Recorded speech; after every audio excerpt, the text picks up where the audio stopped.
Patryk Wawok. You do Yes. SEO for really big websites, uh, Yeah. Yeah. which I do. come with a whole different scale of issues. So I'm super excited to talk to you and see how you deal with things. Welcome to the hmm show. Hi, Ernesto. Thank you for inviting me. I'm very glad to be here and talk to you.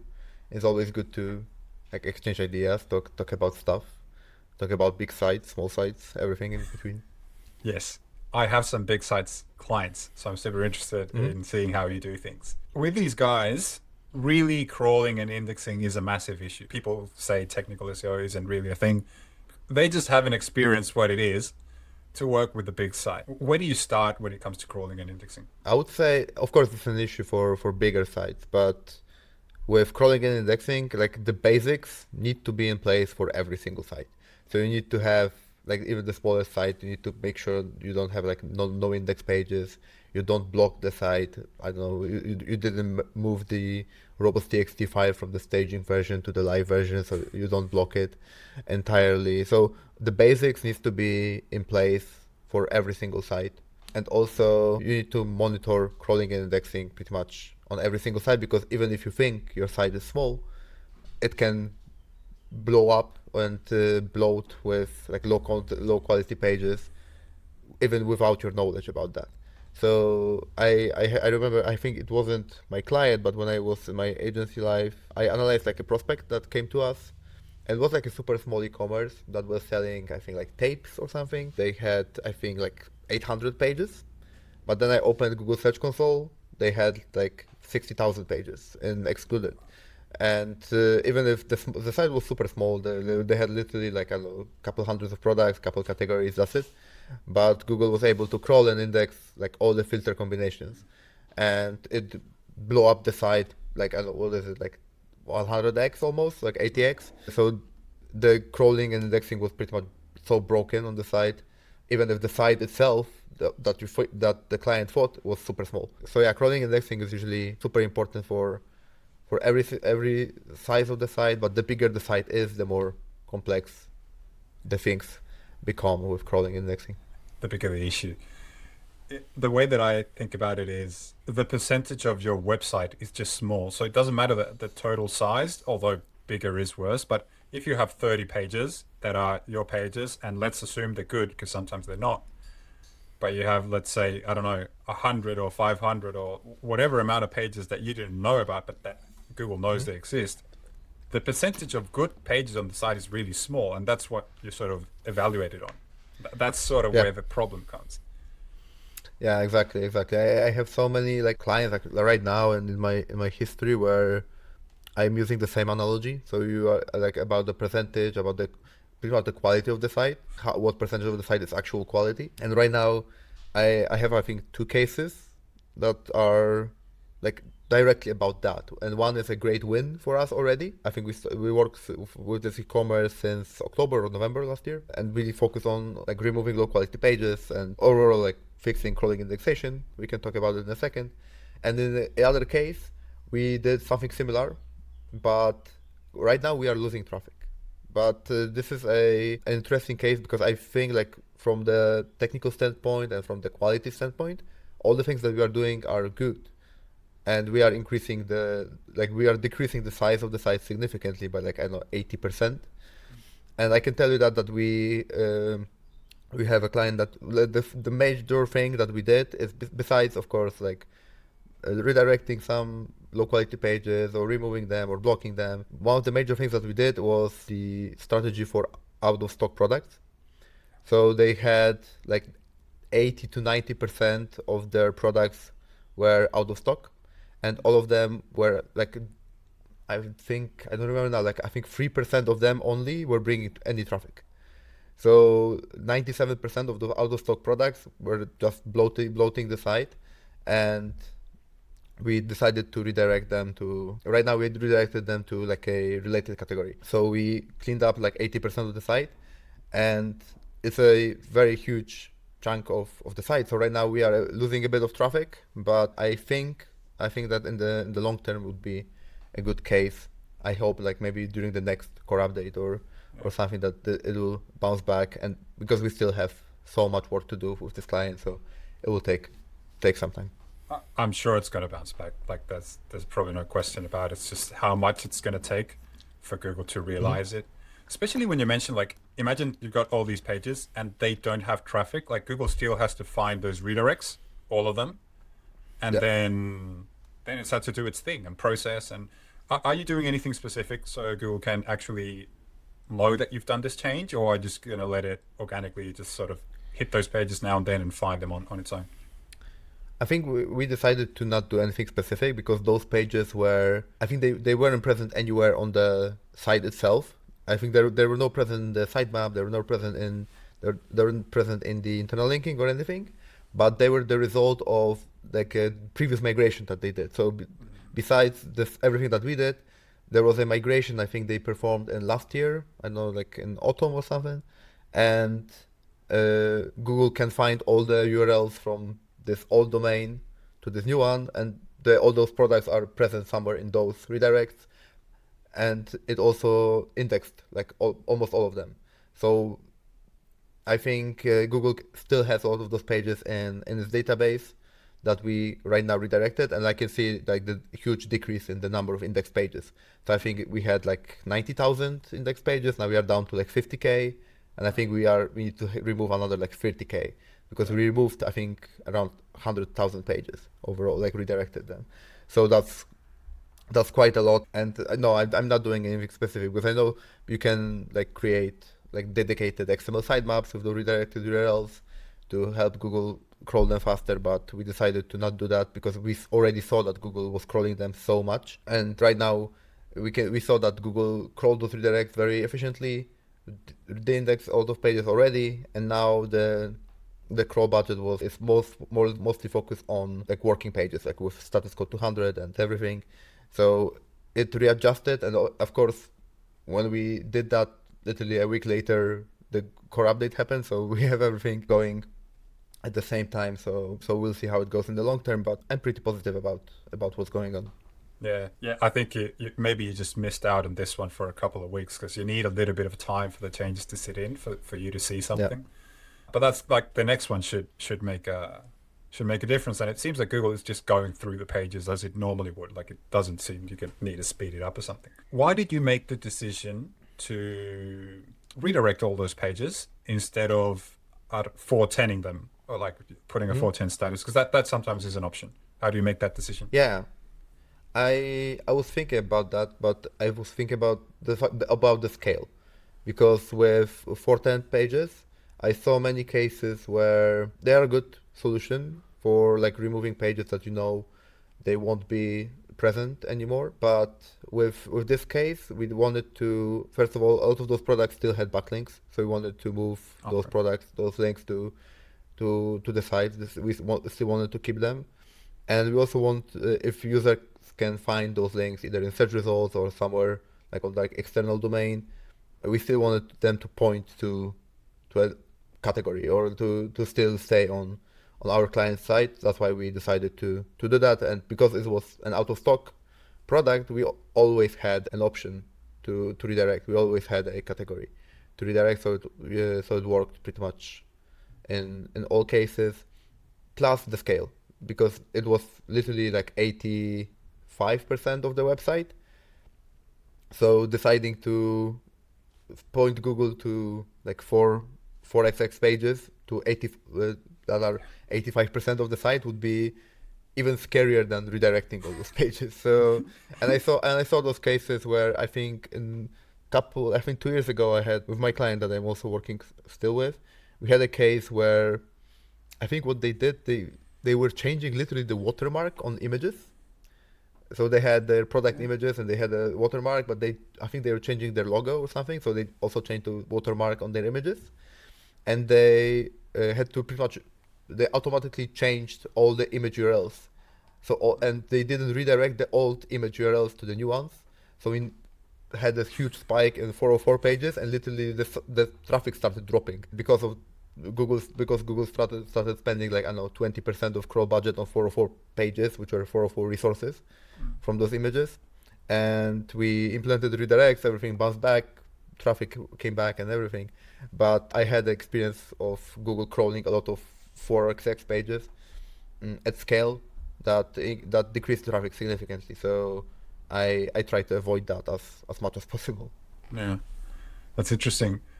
The time that I've chosen 410s in the past, when the URLs just really didn't have any performance. So they were sort of barely known by Google in that sense. Like, yes, it was aware of it. So I still was creating a lot, big amount of 410 pages, but they just had nothing, never had anything. They were just straight on trash.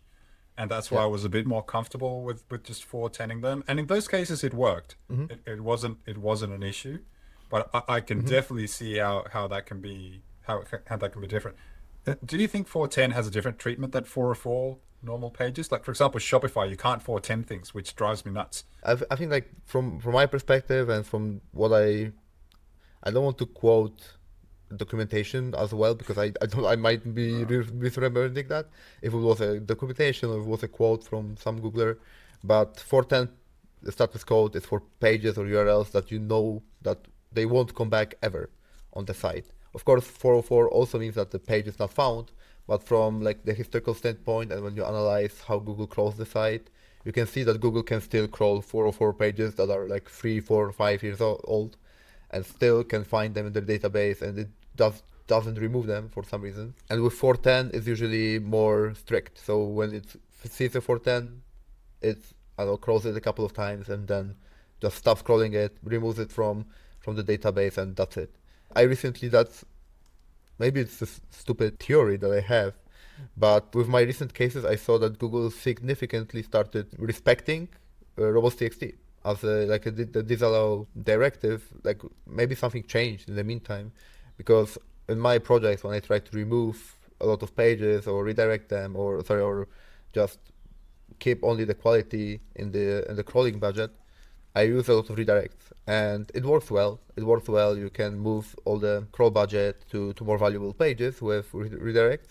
But I found recently that after redirecting those pages, if you know that Google moved all the link value to the new page and everything, and it's not crawling it a lot, you can use the disallow to like disallow those URLs that you redirected, and they are removed significantly quicker from Google database. So when you have the coverage report in Search Console, when you disallow pages, they drop significantly. So the number of excluded pages drop significantly, especially during core updates. So I had like right now with one client, I think we removed like I don't know, dozens of parameters like years ago. We redirected all of them, but I saw that Google is still sometimes recrawling them.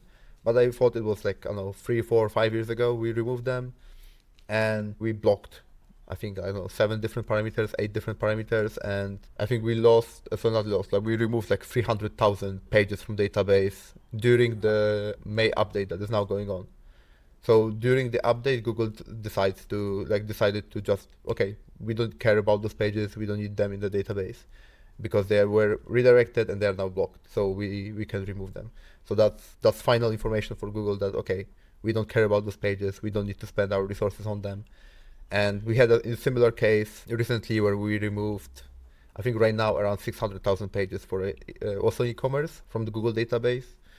We removed 300,000 in like 3 months, and then where was the update in March? I think in March it happened again. So in March we had another drop by another 300,000, and the site is growing very well. Like literally since we can see like the correlation between the number of excluded pages dropping and the number of impressions and clicks going up. So that's a very good indicator that the quality and I would say like the quality, the thickness of the quality, or like the density of the quality on the site is increasing because you have Google spending more and more resources on actual valuable pages on your site rather than like canonicalized pages, redirected pages, everything that doesn't matter. I didn't think about this before, like disallowing URLs once they are redirected. It seems like a great way, because I always like, for example, the intent behind those 410 pages that I mentioned before is just I don't want Google spending anything on them. Like that's the whole point. I want them to sort of disappear like they never existed. But sounds actually like a great idea.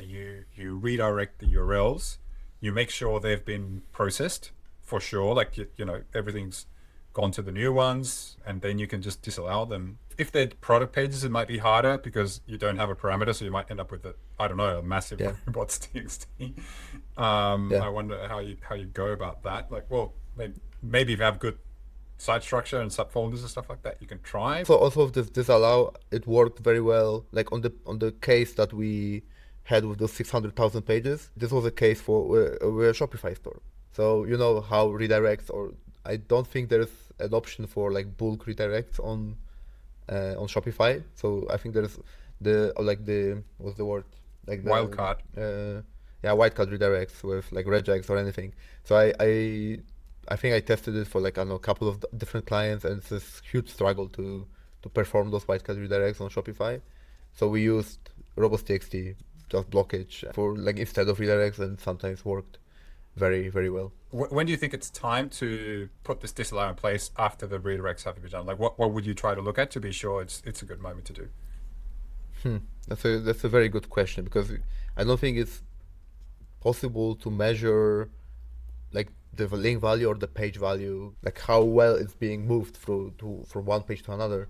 And I think the indicator would be either if the old page, if it's indexed, if it's being crawled by Google, how often it's being crawled, and you can see it's decreasing, or if it came to a point where the number of crawls or like requests coming to the redirected pages like either stopped or it's decreased significantly, and Google is no longer even crawling it, or crawling is very minimal, then I think you can block it. Like in many cases, in many projects, I tend to quote unquote forget it, like forget about it. So I redirect stuff like a couple years ago, and now okay, I remember about that, so we can now block it. So I think it's like after like 3 years, it should be fine. That's interesting. Pure speculation question is something that came up in my mind the other day. It's like, do you think the redirects are passing the user signals? Because one thing is the Yeah, link equity. Man, what about those 13 months of user signals? Like what's going yeah, on there? that's a huge speculation on my end. Like I think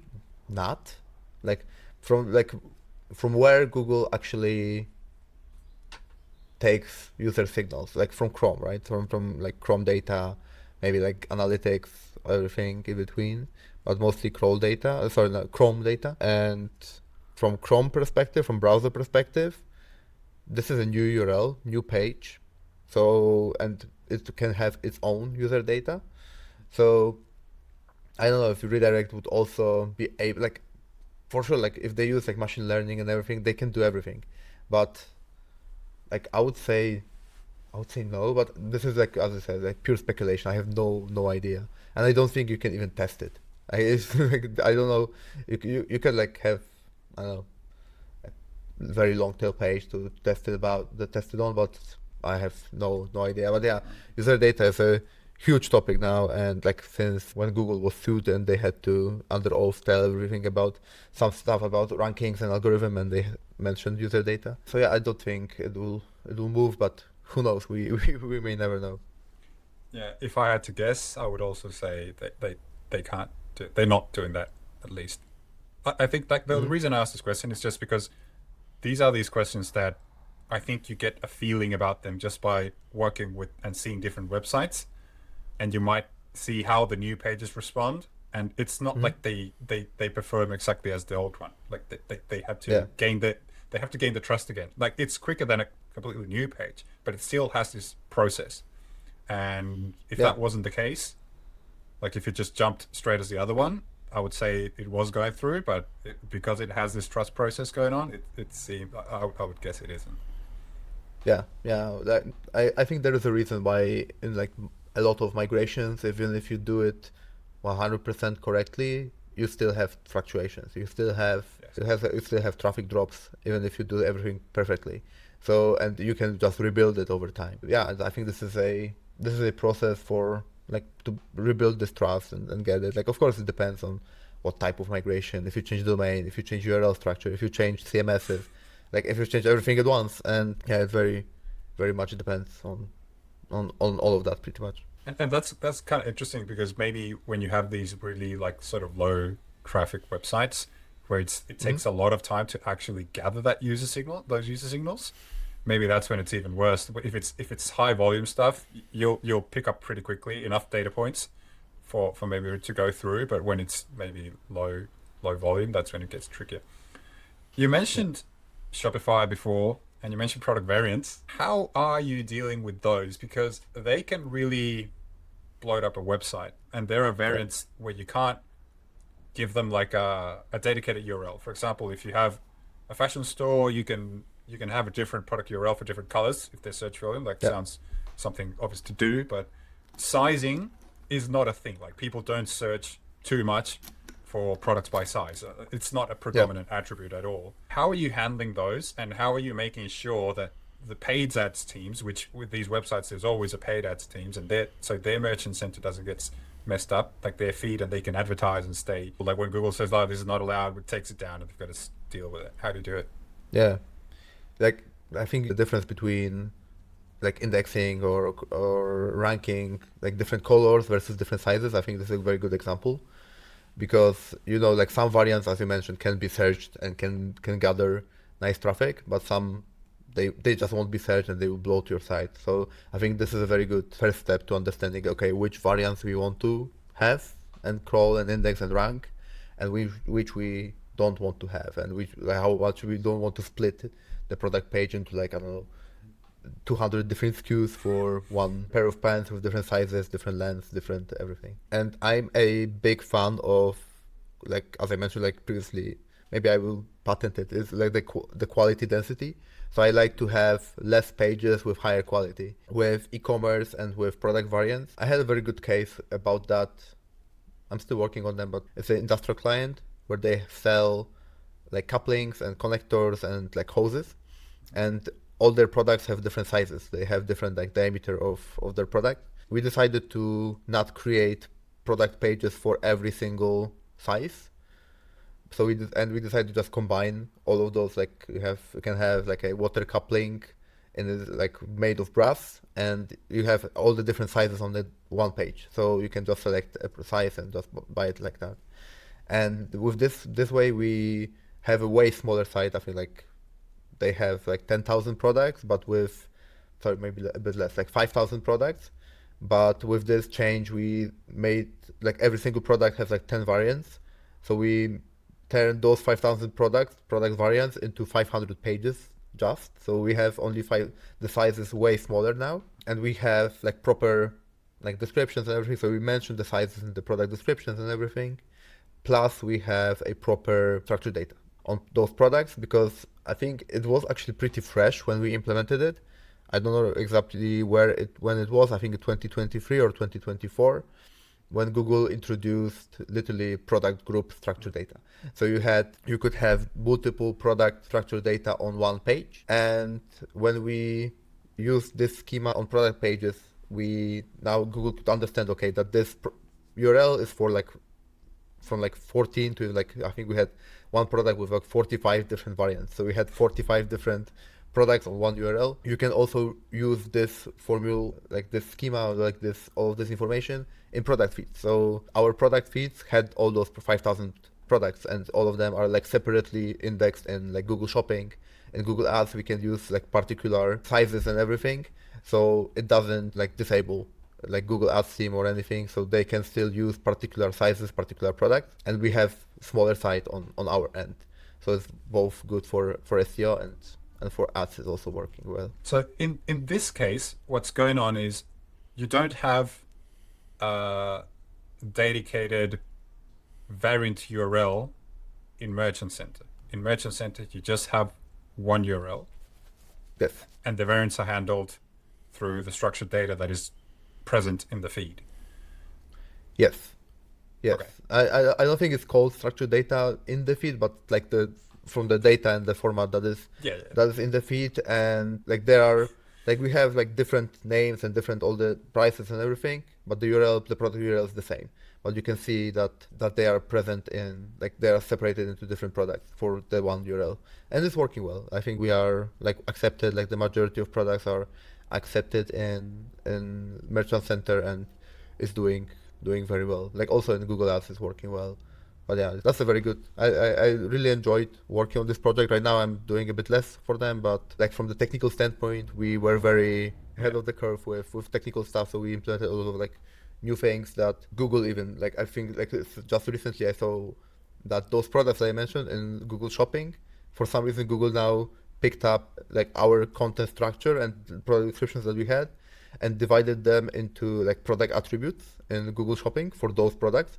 So I didn't even know they could do that, but they did that, and we don't have any like structured data for it or anything. But they decided to like take raw content that is well structured and divide it into like product attributes in Google Shopping. That's really cool. That sounds like when you become the reference website. Like that's okay. We are basing this thing around these guys. Like we like how they Yeah, did it. We're basing it around you. yeah, that's a very good case. But I have a love hate relationship with this project because like we did a lot of things in terms of SEO and the site is doing very well. Even I think I stopped working on this project like last year, like the core stuff. Like I still have a lot of content to implement, but we stopped a lot of work, and we stopped at the moment where we were about to start like branding. So the site like literally doesn't exist anywhere besides the website. So the brand doesn't exist. So we have no LinkedIn, no like social presence, nowhere. We are present nowhere, and every ounce of success that the website has is from the website itself. So it's a very weird case where you know how important now branding is in SEO and to be present everywhere, to be searched everywhere. And this client has only the website, and the site is like I think in AI overviews is being mentioned everywhere. It's growing on its own without adding any new content, anything. I think like the ceiling is still huge for this client. I really want to like just continue working on them, but let's see how it goes. Yeah, they sometimes don't see it. The biggest difference is years ago, you ranked a website and that was it. You were optimizing for a website and that was the end of it. But now you are optimizing for an entity. The entity is the business and the entity has different things beneath it. The website is just one of those legs of that entity. Yeah, So it's very different. Like if you're ranking an entity, which is different from just ranking a website, this is where what you're talking about, the brand part and just having that presence across different just parts of the internet. It just reinforces you. And what people should understand is it just makes every other thing on the website just do better. It, yeah, it, it just boosts everything up. yeah. That like we like I've like from our like when we onboard clients, I think like the best successes that we have are with clients that already have an established brand. So they are popular. They people talk about them. They search for this brand, and we are just on our end just shaping the website or shaping the technical side to make sure it's like being picked up by Google, being understood, we can rank it and so on. But branding process is a long process. So it's like to be well known in the niche, you need to spend time, you need to spend resources. It's not my cup of tea. Like I don't do it a lot, and I wish I did. I wish I did, but yeah, that's the name of the game now. And I don't know, what's your approach with branding? Like how do you focus on that? I really make sure that they have. So there are websites that have a marketing team and they're doing more Hmm. things, and that is a great start. Like the Yeah, one client I have that is just a website, really hard. The others that do everything, it's super easy or just yeah, way easier than that business. So anything else that that the brand or the business is doing is very helpful. And from my end, the way that I go about it is I try to one, make sure they have all their social profiles built, like the ones that the Google Business Profile accepts, that it has a hmm, dedicated field that you can enter. Those are really, really important. So for sure, you need to have those. And then what I want to focus on is generating not just brand demand, but also brand associated to the main attributes. So for yeah, example, if I sell linen pants, I want people to start searching not just the brand name, I want people to start searching the brand name plus linen pants. yeah, Because then you're associated, there's a direct association in the queries to you. yeah, And you can do that through trying to appear in as many surfaces as possible, but you can also do that by just having dedicated campaigns. So sometimes you have to give some advice and try to create some sort of paid campaign to try to promote that type of search. Yeah. And I had a conversation with Luis Salazar, and he also was, he mentioned that. I found it super interesting because I was doing a version of it, but he sort of defined it way better, I think. And so someone can go and hear that podcast and see what his opinion is on it. But his added take was to create paid campaigns, which I was like, oh, that's super interesting. I'm going to start testing that right away. I was just doing it through just organic different channels. And it can even come down to, you want to win a certain search result, topic or certain keyword or however you want to call it. And there's different things ranking. So it might be advising the brand to make a video or something. It might be advising the brand to maybe not just have a collection page, just maybe have there seems to be some blogs and listicles. Just do that and try to appear in as many surfaces and instances as possible to try to get out there. But the part where we can contribute with brands on this is suggesting them, I think, what to do. Like create this asset, targeting this idea and this intent, and then it's up to them to do it really well. As SEOs, we're not going to create that content that is like a video or something for them, that it has to be on brand. That's on them. But putting a strategy behind them to maximize that visibility, I think is the way to go. Yeah, that's for sure. Like I think one thing you can also spin is like also suggest is to meet the users where they are.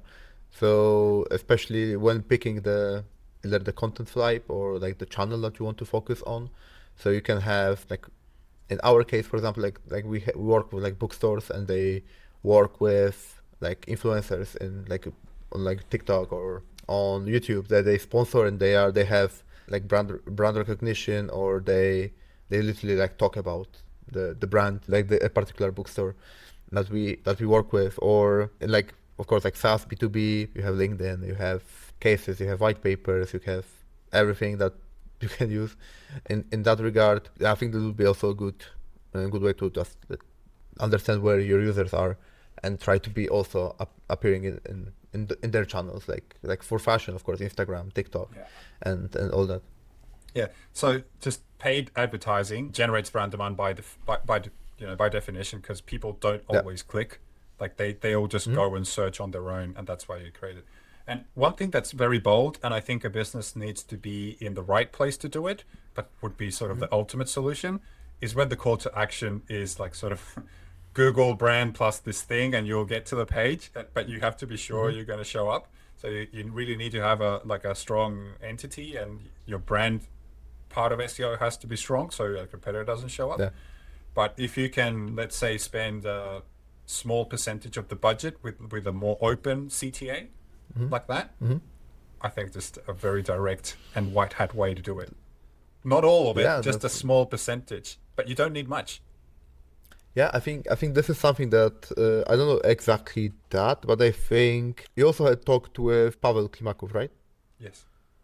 And I think he mentioned something similar. I don't know. I didn't watch your podcast with him, but I think he mentioned something similar on one of his presentations, where he forced like the brand visibility of the website visibility by searching the brand, like manually testing that, and it worked. Like it's like I think he increased the traffic on like I don't know exactly the numbers, but like 8 out of 10 paid websites that he tested, and they were like smaller brands in Estonia because he was Estonian. Yes. So it was easier to test it, but it's I think it's a very interesting way to let Google know that okay, this brand exists and people are searching for it. Of course, I don't know how. Like, of course, it's the best way to be to like make it all organic, make users just organically search for your things. But all the like paid campaigns, all the testing, it seems to be working. But yeah, it's a very interesting process to work on. Like the CTR manipulation and the bot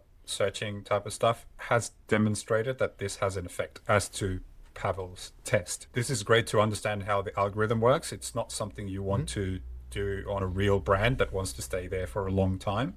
And that's why I think being creative about your paid advertising in some shape or form, investing a very small percentage of that in these type of call to actions that are more a little bit looser, might be a great way to do it. That's white hat. It's also going to be associated to just normal brand search. It's got to go really together and in appropriate proportions, I think. So it might be a way to do it. But then you have to convince, as it is just not pure SEO, you have to convince different people to go for it. I want to ask you a question just on sitemaps. It's pretty clear that having the most important, like 200 status URLs in sitemaps, that's sort of a given. You don't want to have 404 pages or anything weird like that. They should all be, self-referential canonical pages. The pages you want to win. Sometimes websites have out of stock products that still drive revenue for the business because they can, for example, place an order, like a back order. And even though sometimes there's not a back order status on the page, and sometimes they're coming back and it's like the page is still alive.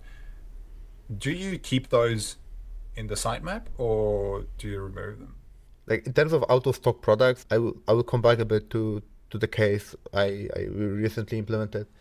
We decided to do redirects because all of those products were one-off. So the client has like one-off products that they won't come back. We have like some limitations that we don't redirect all of them. So if they come back, I think until they have like 6 months to come back. So they are kept for like 6 months, then they are removed. And when you have products that are coming back or they are like seasonal, so they are appearing only, they are sold like during summer, and you don't sell them during winter, but you will have like back order, or you can join a wait list to order something. In that case, I would keep them. I would keep, if you know that those products will come back and that you have an often restock, I would keep them. But if you know the product won't come back, then redirect or 410 if you have no way to go. But in that case, if they still have value or you will come back, I will keep them in the site structure and in the sitemap. Yeah, that's interesting. The reason I was asking, because sometimes you come across these clients that don't hold active stock, but they can get it quite easily from manufacturers or their partners, and they want to keep them because they do have a percentage of their revenue that is from out of stock products. So they keep them live on the website. It's important to them. Like it's not a small percentage of revenue that comes from out of stock products. But then you're thinking about, okay, am I messing something up just by keeping them on the sitemap? Should I leave them? Should I take them out? Like, so it's always a tricky, it depends question. I think it really depends on the scale, one thing. So how many of those products there are. Like, why do you have them? Why do you have them marked as out of stock if you can get them very quickly and very easily? So you can maybe mark them as in stock, but like limit an option or like make them like let people know that you need to wait for like 2 weeks for the order or something. So there are options to do that. Like I have like another client that I think they sell like cables and stuff and like outlets, electrical stuff. And we are, I think, fighting about a similar topic for last, 3 years, because they have different types of cables, different like lengths and variants, but the same cable can be produced by different producers, so that there's different manufacturers. So they have, in some cases, they have like duplicates or like different product URLs for the same product, but the manufacturer is different. And because of this, we have some cannibalization issues, of course. But when you go to this quote unquote out of stock product, you can still add it to cart, but you have an information that we added to cart the same cable but from a different manufacturer. So we are working on marking those products as in stock because you still have them, but from a different manufacturer. So we also want to like fight back the cannibalization issues, because we had issues where sometimes we had an out of stock product ranking on top, like first position, rather than the in stock product. So Google had to like change the URL constantly because one product became out of stock, but the other manufacturer now has it in stock. So it's still sometimes a mess. In that case, I would say to ask yourself the question, why do you have those out of stock products? If they should be marked as out of stock, if you maybe can mark them as in stock, but mention, like, let users know how long the buying process will go. If you are maybe pushing them to buy an alternative rather than the particular product that you are offering them. Like at the end of the day, we want to like give users value, let users actually buy something. And in the case of our clients, we had like when you have an out of stock product ranking in top 1 for like months, like users from like just the reach results from the structured data, they can see that the product is out of stock, so they won't even open the page, and you are just losing traffic. Even when they open the page, you can buy it. So it's a huge like missed opportunity. I think this is like it needs a bit more further like strategic thinking how you want to approach it, and ask yourself like just business related questions if we even need to have them marked as out of stock. Yeah, in my experience, the reason why they are hesitant most of the times to mark them as in stock is when they just have no certainty of the delivery time. When they have certainty, they will just mark it as in stock, and they'll reach out to the client and say, this is going to take whatever amount of time. If that's okay with you, we'll proceed. But sometimes some of these like especially when it's talking about parts and supply chain stuff, like they are just not certain at all, and that's when they go through that route. There's also been some different like changes to maybe a month or two ago. Like this email came through where there was different changes on what was required in Merchant Center for out and inner stock products. They were trying to stop this issue. Like they were trying to, like you really needed to have in stock, and if not, you needed to remove the add to cart button from the page. You needed to clearly mark it as out of stock. Like there was a small change there. So now it seems like it can probably still be done, but you're gambling a little bit much with with how that feed is. Yeah, especially when you have like a bit more complicated process for ordering products. So in some cases, especially for like B2B side, you can have like products that you have on your in your warehouse and you can send right away, but you can have an option to like quote unquote, like send a proposal or something, like send an offer that you want to buy this and this for like I don't know 50K, like a huge order, and you still want to have a call to action, some call to action on the page for users to actually be able to like send a request and send a request that we want to buy this in bulk or something. I think this is something that it's a bit more complicated issue, and very very dependent on case by case basis. At the end of the day, I think what we need to understand is to understand what types of like what tasks users want to perform on your site, if they want to buy, if they want to send a request.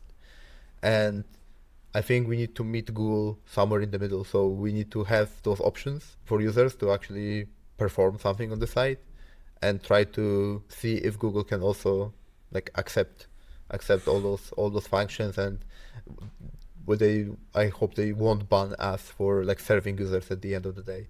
But you can never be sure. Yeah. A huge part of crawling and indexing, which we haven't talked about, is internal linking. We're sort of about talking about Google not getting to a page intentionally, and how the other part is, okay, we want you to get to these pages. What do you see as the biggest things you can do for a big website with internal links? So, like there's a lot of things you can do. Like of course, like the easiest thing is to look at I think two areas. Like one is how you render links. So if you Correct. have all the internal links visible on the website, they are like casual href link, nothing like JS selects or like on-click events or anything that Google won't accept. I think that's the first thing that they usually do. And the second thing is to look at the mobile version, because Google, of course, since I don't know what is like 2018 is using mobile first indexing, and it's using the mobile version of the site to crawl and index. And if you have a mobile version that is responsive and everything, but for some reason you have sections that you just hide links under the hamburger button that you need to like perform an interaction to have the links appear in code, like Google won't see that. So the mobile version, like checking if it contains all the internal links that you want to have. Like those would be like the first two site-wide things that I would do on the website, and then look at the how well you link to your pages. Of course, crawl the site, see what links, what internal links do you have, how do you link to them, if they are contextual, if they are like systematic, so if you just have like related products and everything, and try to improve it. So try to improve in every single area. If you have I don't know, limited pagination, how you approach pagination, how you approach like how you position links. So I saw in many cases you can have like more important links in the above default, for example, on e-commerces, like for like related subcategories or something. a bit less important you can have in content or like in like below the fold. I think those would be like the main things that you can do for internal linking. For me, at least, it connects very well to crawling and indexing, because if you also link to like shit pages and to low quality pages, you destroy both internal linking and you destroy your crawling and indexing. So it's very, very, very connected, unfortunately. Yes. How do you, this is a big thing with big websites, I think. Like, what do you do with pagination? Because you can end up sometimes with a very broad category that has a gazillion pages, but then Yeah. too many links on one page can also be a problem because it might load really slow, or it just could be too many links on one page. Yeah. So how do you make this balance between having many products show up on a category page hmm versus having many paginated pages that, man, like it's gonna be tough to get Google to page 60 or 100, you know? Yeah. No, I think the answer to that in many cases is structure of the website. So you want to have subcategories that can let Google know that so they can have an easier time finding the products from a given subcategory. So you don't have like one very broad category. So you want to have, for example, from this one broad category, you can probably create like 10 different subcategories that are all valuable. And Google could have easier time finding all the products, all the pages, rather than crawl like, I don't know, 2,000 paginated pages. I think I had a client where they had like a infinite scroll on the e-commerce. You can see like Google is rendering the page. I don't remember the exact number, but it's a very tall viewport in which they are rendering the page, and it wasn't able to like see all the products. And as you mentioned, like it blows the internal linking. Like you can mention like about like page rank not being distributed properly throughout the site if you have too many internal links. But yeah, I think the answer to those issues is mostly website structure. You want to have more categories that are related to user searches and related to like what you actually offer, and help users to actually crawl and find to help Google crawl and index all the products without the need for crawling 2,000 paginated pages. Yeah. More categories is usually almost always the best solution for a lot of things. Like it's just a big Yeah, deal. yeah. Like I have right now like two clients now. Like for one, I just finished, I think, structure. We are, I think, finishing one last batch just now. But overall, I think we create like 800 collection pages on Shopify. So I think this was actually this bookstore that I was talking about. So we created like collection pages they were missing a lot of like for the series. So they had like book series that they didn't have collection pages for them, and they had literally hundreds of them. And we focused on the most important ones, but we still had like 800 collections to create.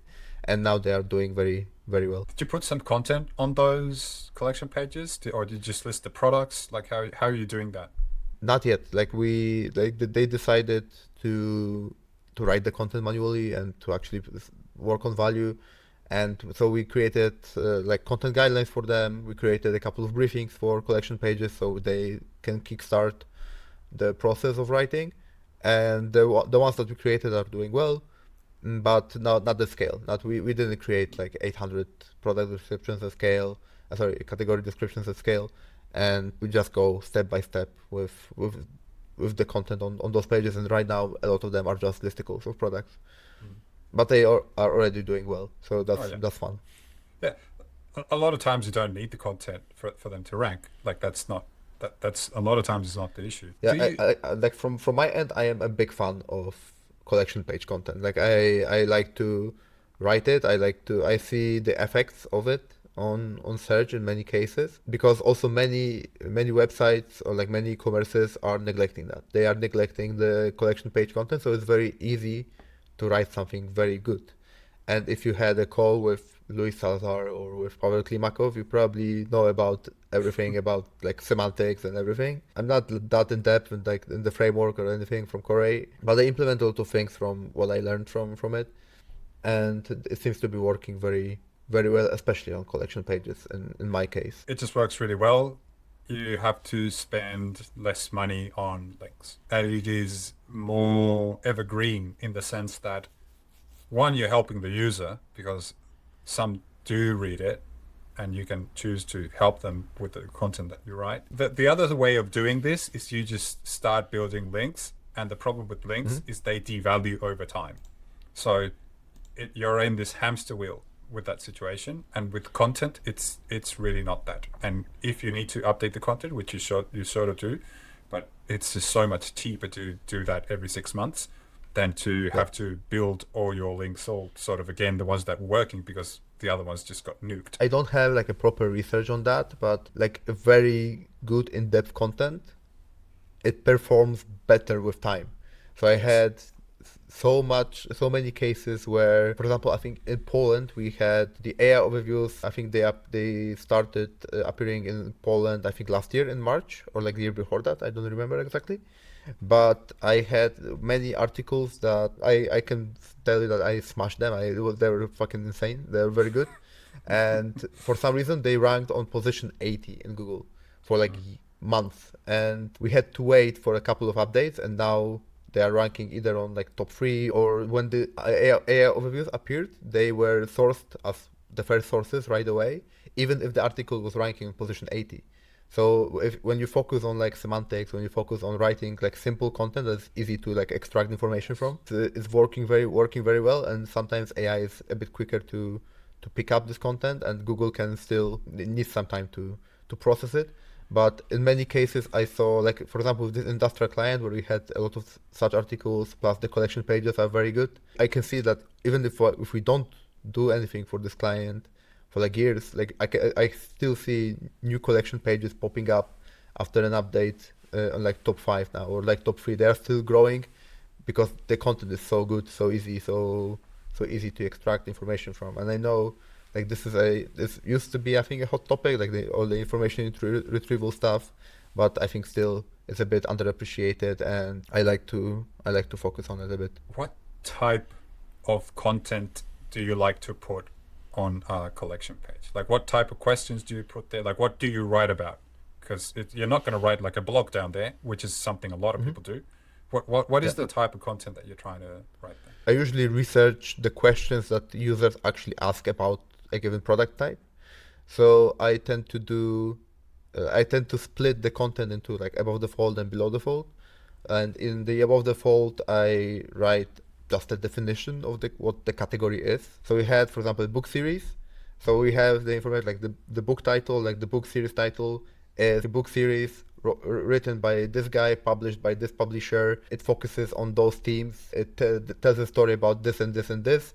And the book series is for like this type of audience. So I think we established like, I don't know, 7 different sub-entities. In the definition itself, like a couple of sentences, we have pretty much all the information about the book series in like single paragraph, what that Google might want to need, or like AI. And then in the questions, we expand on all of this. So who is writing it, who is publishing it, what is it about? And we try to group the questions into quote-unquote themes. So when you write who are the main characters, then we have who are supporting characters, who are the main villains, who are the main, like all the questions that users can ask, and they actually ask in like Reddit, Quora, or anywhere about the series. We group them into sections, so they are also like easy to understand, easy to extract information from. Yeah, I mostly focus on stuff that users actually ask about a given topic, and it seems to be working very well. And sometimes, unfortunately, it needs time to rank. I don't think I saw like a huge fail with this approach. And also, when you do it in depth, like you actually dive into those questions and write a lot of them and answer a lot of value, it's very hard to write something better. So if somebody would like to outrank you in like a couple of years, then they need to write something better. And the better your content is, the harder it is to outrank. So that's what my approach is for collection pages. Yeah. Sounds very similar to what I'm doing. The first part of the page is you just really want to make sure and disambiguate what it is. So you define what it is and disambiguate it. Yeah, and also I think at the bottom.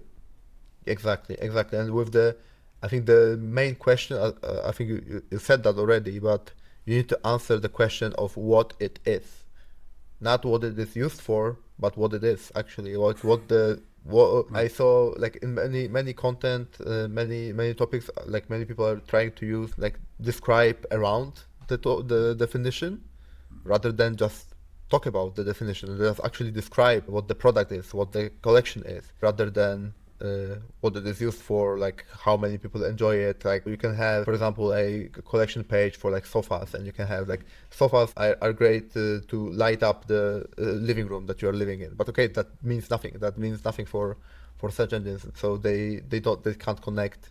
They can struggle with connecting. Okay, what are you talking about? Are you selling what the topic of your pages? So if you can just change this to like sofas are a piece of furniture that is usually put in living rooms to, I don't know, for people to sit on or something. It's a very clear definition, and it's very easy to extract, to understand, and to later connect your page to, okay, users are looking for sofas. This guy or like this brand knows what sofa is, and they can showcase this knowledge about the brand, about the keyword, about the query, about the entity, and it's easier to rank this way. Yeah, there's a small difference that I do use because sometimes when you're on a, let's say, a collection page, it has this commercial intent. You would get a lot of pushback from the clients if you put a definition up there. They'll say, why am I defining what this is? It is obvious Mm-hmm. for a user that is searching for this thing that they know what it is. Sometimes with the book example, like you can really just say, oh, this is the book series and define it very well. And it's natural for that to go there. But for Yeah. example, if you're selling clothing, it's pretty weird that you're going to say a t-shirt is a piece of fabric that is manufactured to put on top of your naked body. It's like some weird definition Yeah. like that. Like that would put off people and would hurt the overall experience.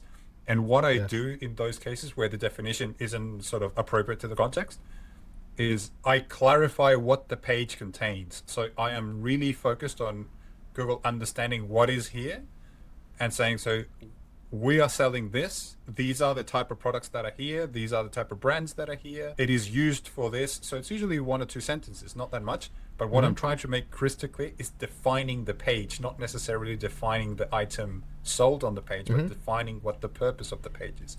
And I found that Yeah. that works really well. You don't lose on the other thing because it's sort of the definition is contextual to the intent of the page and not just the definition of the product within the page. That's cool. That's a very interesting, like very nice approach, I think, because as you mentioned, like in the cases where you are describing what the t-shirt is, that's too obvious to write about, and yeah, that's a good way to approach it. Like I think like the bookstore case that I talked about it was very easy to Yes. write descriptions for, and I think I mentioned that in like one of my last newsletters, but we had a case where we, for one of the collection pages, we wrote very good description, and I saw that after a couple of weeks, of course, the traffic jumped and everything, but I saw that Google like rewrote the entire AI overview based on our description. So it was appearing for like the main book series name, but also like the book series plus I think manga. So the main informational one and the main commercial one keyword. So like they rebuilt the entire AI overview, and they cited my collection page description like 8 times in it, because we structured, like when you structure the content so well, it usually like Google just rips out, like steals your homework and just puts it on their on their AI review. But also it was a cool case study to watch grow and see how it impacted. Like the traffic didn't like exploded because of that, but of course because it's AI review. Yeah. But it's a cool case to like be present there from collection page content rather than, I don't know, like a huge article or anything. Yeah, no, that's super interesting. What do you think about navigation and it Mhm. diluting the page if you have a big mega menu? How do you try to find that balance? How do it's a massive thing. I think Yeah. we change our minds constantly, and but it's what are your thoughts on it now? I think like I try to simplify it. I try to simplify my approach to navigation, because like I was like years ago in the camp of I don't care, like you can have as many links in there as you can, but I think right now what I would focus on is to actually be useful for users. and see how users actually navigate, how many levels of categories they need in the mega menu. If they can maybe just they need one or two, and they can later move on to like more specific ones as they wish. So I would focus on that first. So see how users actually what they need, benchmark yourself against your competition, and focus on other areas of internal linking. So you don't need to have everything in mega menu to be crawled and to be indexed.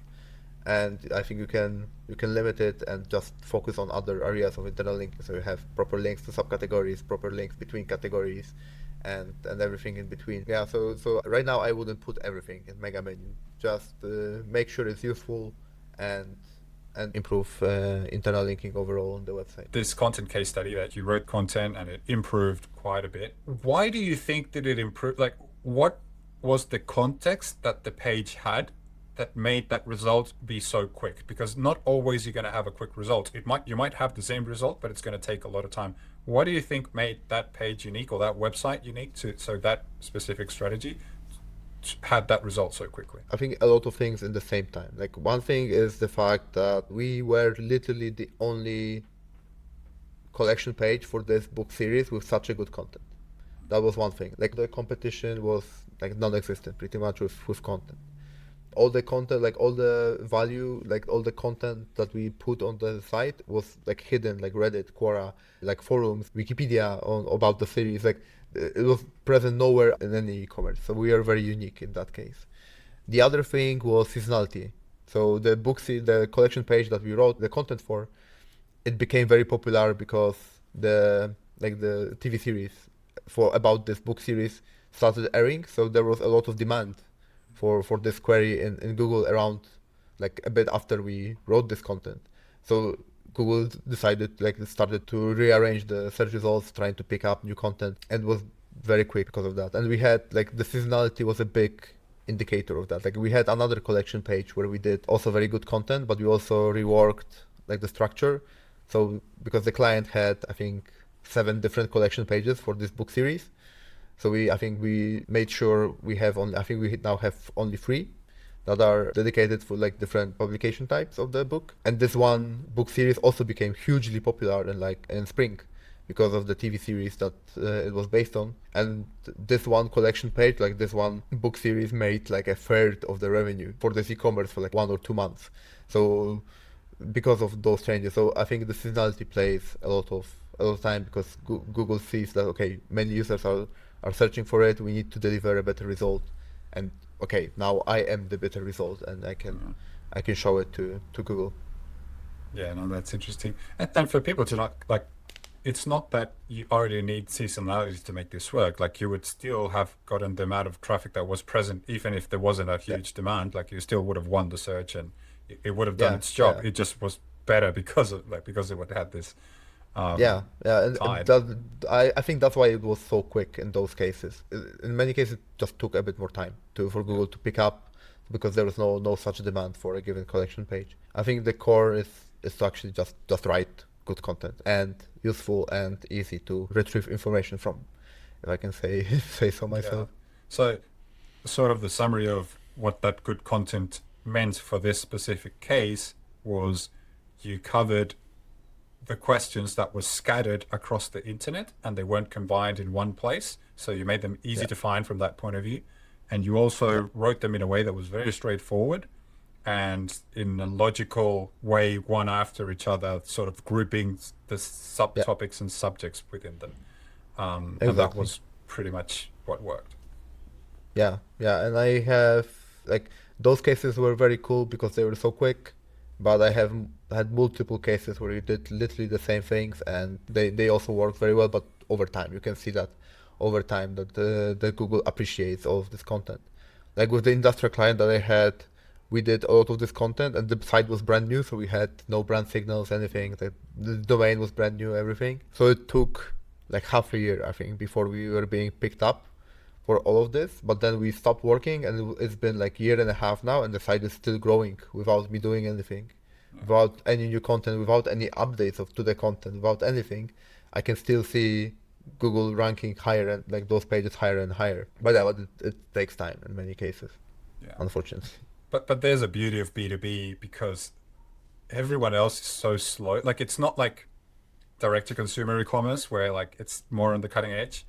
Like B2B is this sort of thing that lives years in the past marketing wise. If you do something well, like the other guys, that competition takes so much time to do anything that yeah, Yeah. your page can just keep creeping up even if you don't update or anything like that. Something that maybe in another industry would not work that for that long. Yeah, like in my agency time, I work with many like manufacturing clients and B2B clients, and there are very easy case studies because there is so much to do, and it's very easy to do something better than the competition.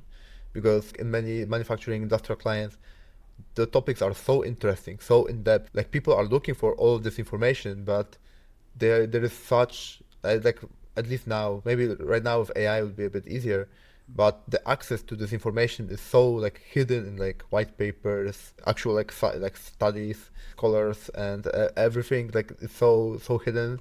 And if you can pull this up, pull all of this information out and serve it in an easier way on like a B2B website and build your authority around it, it's just a great win for any B2B. And I saw so many cases like that, and I love such projects, and I know people that also work with many manufacturing clients, and all of them say the same thing. Like it's such a rewarding niche to work in. I think the AI part is it's still like it doesn't bother me at all because even though some people might be getting the information from an AI overview or from ChatGPT or something like that, the fact Yeah. that me and my team as non-experts in a given field can understand quicker a very, very technical thing, and then we can Hmm. create better content because of that.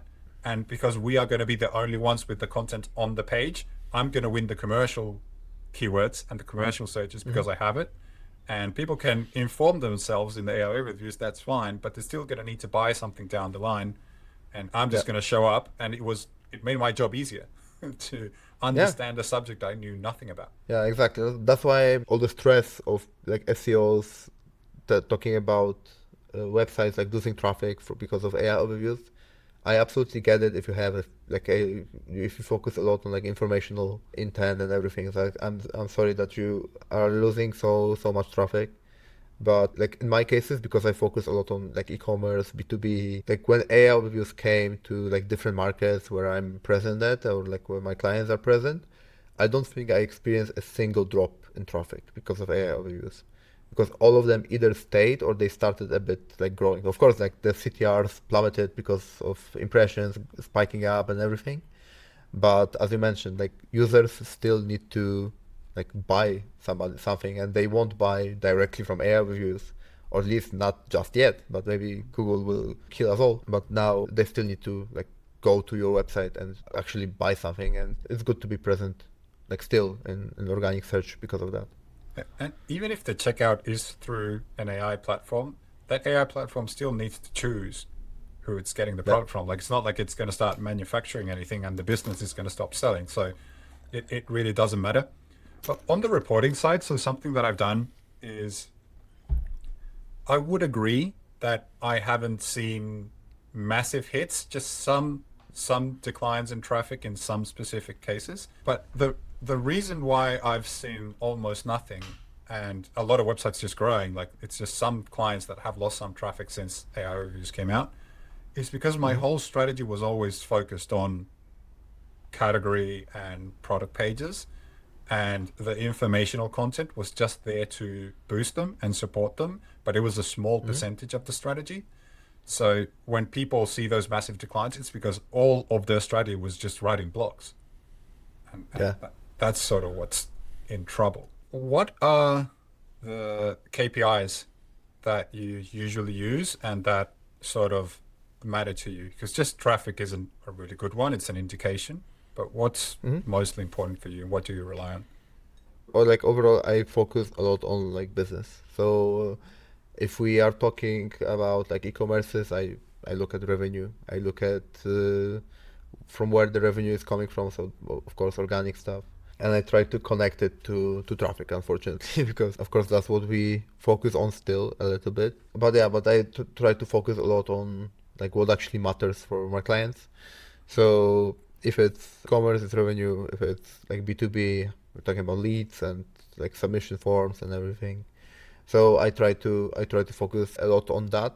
That's why we also focus a little bit on like CRO, like conversion rate optimization, and like also improving user data. So it also improves SEO in the long term. But yeah, I would say that those would be the main KPIs, because as I mentioned, like tracking only traffic, or when I was just starting in SEO, we're tracking like I don't know, visibility, or like using like different SEO trackers to like track positions that were a bit ambiguous in like 2018, 2017 when I started. Now I don't think it's a good way to monitor. Like right now we need to monitor what actually matters for the client. That's true.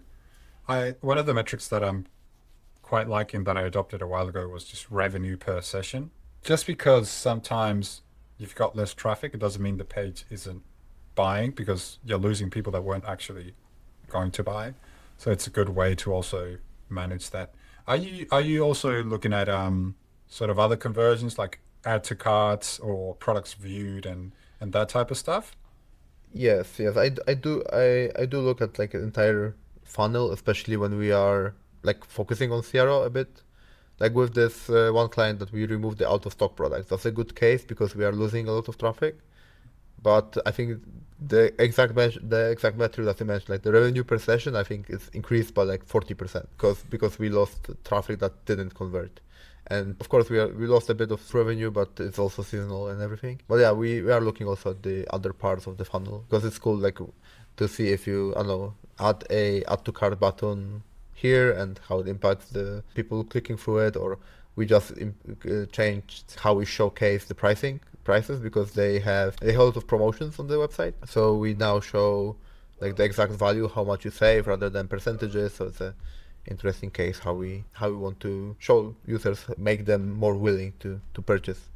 So it's interesting. You mentioned that you were doing something different when you started, which is pretty obvious. Like it would be a problem if you didn't. What other things have you stopped doing or paid more attention since you started? I would say like a lot of things that I focused on back then still matter. So I think, is it the bell curve that you think you know everything at some point, like the Dunning-Kruger effect? I had a point where I was like overcomplicating a lot of my strategies and focusing a lot on like all the semantics, all the like huge like fucking in-depth technical stuff. But at some point I came back to basics and focus. That's why I focus a lot on technical SEO still, when I think still it's a bit underappreciated, where many websites are struggling with like crawling, indexation, rendering, web performance, all those things that still matter in SEO, and are now a bit underappreciated because everybody wants to rank in ChatGPT, but they forget that if they have like I don't know, client-side rendered website, they won't be visible even anywhere for AI. So yeah, I think I came back to a lot of things that I focused on back then. Just now they are a bit more structured and not as like haphazard. Because I remember like back then I focused a lot on like fine details and like crawling indexation. So we focus on like every single parameter, everything that had to be done, cleaned out. But now I focus on things that actually matter, actually that are like the low-hanging fruits, and I think that's mainly what changed in my approach, and the reporting. That's changed significantly back then, like from compared to like 2018 when I started. And content, yeah, I think that's it. Like because also I in 2017, 2018 I ignored content a lot because I was so focused on technical stuff, Mm. and now I think I need to thank like all the semantic SEO guys, because I focus a lot on technical stuff. It was actually easier for me to understand content from a bit more technical standpoint with the semantics and everything, rather than like creative or like user centered or anything. So I think this is something that like sparked up my knowledge and my interest in like content writing, how to write for Google, how to write for things to rank, because it was a bit, I remember in 2018 it was still a bit ambiguous at the agency where I worked, so it was a bit like we are writing articles, but I don't think we knew how to write actually. Like, sorry, not me, but because I was doing technical stuff, but the other team that was doing Yeah. the content stuff, so it was a bit more ambiguous. But now I think because I was able to connect like the content with semantics and with like more analytical stuff about but more technical thinking, it's easier for me to understand it, to properly like have a bit more holistic approach to SEO. I think the biggest impact of that whole movement is the cost of retrieval concept, which was the same work you were doing with technical SEO. Yeah. It is now sort of applied to a content framework.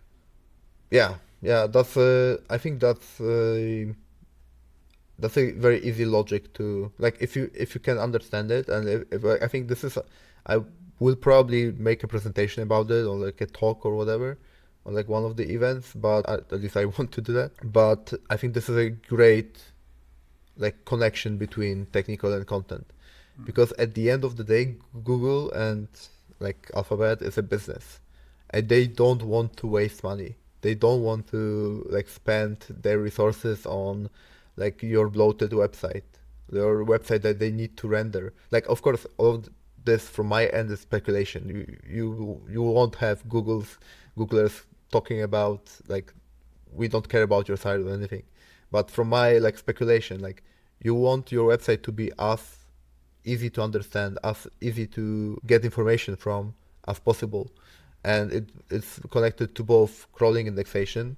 So you want Google to crawl valuable pages. You don't want them to waste their resources on like low quality pages and index all the valuable pages only. It connects to rendering, so you don't want them to spend. Of course, they say that they render everything. They don't have any issues. They don't see any delays. They render everything. But if they don't need to render, then it's cheaper for them to get the information, get the content, and it's connected to information retrieval from the content itself. So if the content has like I don't know 6 different sections where you talk like where you have a ton of fluff and the information can be said in like one sentence, then it's low quality content. But if you can have an information density and a very quality content that is very dense and very easy to extract information from, then it's easier for those bots to extract information from. And all of this, unfortunately, because we live in a capitalistic world, it connects to money. It connects to Google spending money on your website or saving money on your website. And all of this is just my speculation. But from my experience doing this for almost 10 years, I see like I started connecting dots this way, and it seems to be working very well in that regard. And of course I have no evidence, like no like people like telling me that it actually works this way, but when I thought about it, like it makes sense for me, and it seems to be working this way like with many of my clients. Yeah. Back in the day, I did this course from a guy, I think he was called Robbie Richards or something. And he was teaching how to prune web content from websites, so how to delete content. And Yeah. he was claiming that if you did it, you just increase traffic. And I was like, okay, Yeah. let's try this out. I tried it. It worked really well in a couple of projects. And it's like, there has to be a thing where your website is less shit and Google likes it more. And then Yeah. I started learning, oh, this is concepts that are also described in patents. And then it's also concepts that make sense for a business doing this thing. And it's like, right, so this is, it just makes total sense. And then you start thinking about Yeah. it that way. And you can also include the user in this whole concept, because there is a cost of retrieval to the user too. The user is looking for something and they arrive to your page. They want to know if they're on the right page, and they want to find whatever they're looking for as quick as possible.